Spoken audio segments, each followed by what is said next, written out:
बुद्धं शरणं गच्छामि धम्मं शरणं गच्छामि संघं शरणं गच्छामि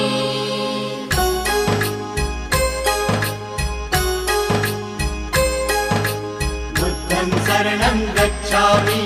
धम्मं शरणं गच्छामि संघं शरणं गच्छामि। त्याग मूर्ति तू शांत चित्त तू योग रूप संसारी दया प्रेम अन मानवतेचे प्रतीक तुझी ईश्वरी सिद्ध मूर्ती सिद्धार्थ गौतम सकलांचा स्वामी